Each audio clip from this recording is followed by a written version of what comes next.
নমস্কার বন্ধুরা, the Bengali bite kitchen and cooking এর সবাইকে স্বাগত। আজ আমি একটি মিষ্টির রেসিপি নিয়ে এসেছি তোমাদের জন্য। তো দেখো, আমি এখানে পাউরুটি, দুধ আর চিনি ব্যবহার করেছি। প্রথমে আমাদের পাউরুটির সাইডগুলোকে ভালোভাবে কেটে নিতে হবে।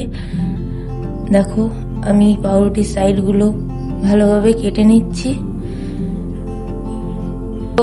তোমরা এইভাবেই পাউরুটির সাইডগুলো কেটে নিয়ে এইবার সাইডগুলোকে এক সাইডে রেখে তোমরা পাউরুটিগুলোকে ছোট ছোট করে চার চৌকো ভাবে কেটে নেবে।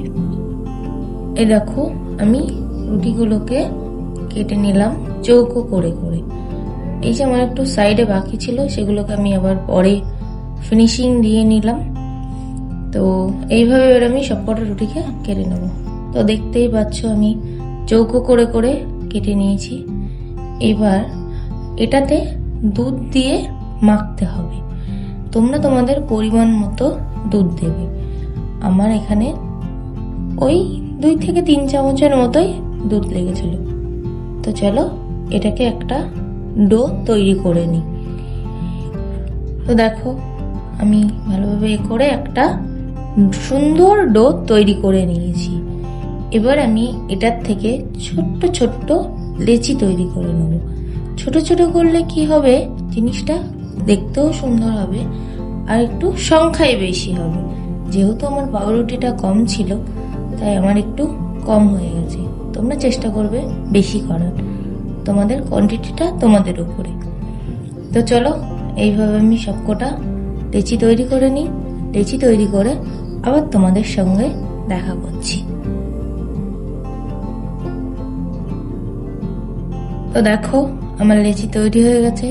এবার আমি গ্যাস ধরিয়ে দিয়েছি, গ্যাসে একটা কড়াই বসিয়ে দিয়েছি। এইবার কড়াইটাতে গরম করতে দিয়েছি। দেখো, গরম করে আমি তেলও দিয়ে দিয়েছি, তেলটাও গরম হয়ে গেছে। এইবার ওই লেচিগুলোকে আমি আস্তে আস্তে সব কটাকে ছেড়ে দিচ্ছি তেলের ভিতরে। কি করতে হবে, এটাকে আমাদের সুন্দর করে লাল লাল করে ভেজে নিতে হবে। তবে সাবধান, আস্তে আস্তে ভাজবে, জিনিসটা যেন নষ্ট না হয়ে যায়। তো দেখো, আমি লাল লাল করেই ভেজে নিয়েছি, আমি ভাজছি। তো আমার একটু কমই ভাজা হয়েছে, তোমরা চাইলে আরো বেশি করেই ভেজে নিতে পারবে, তাহলে কালারটা আরো সুন্দর আসবে। এখানে কোনো ফুড কালার ইউজ করার দরকার নেই। দেখো, এমনিতেই কালার চলে আসবে। তো দেখো, আমি ভেজে তুলে নিয়েছি। এইবার ওই কড়াইতেই আমি চিনি আর জল বসিয়ে দিয়েছি চিনির শিরা তৈরির জন্য। আর তার ভেতরে একটু এলাচ আর একটু লবঙ্গ দিয়েছি ফ্লেভারের জন্য।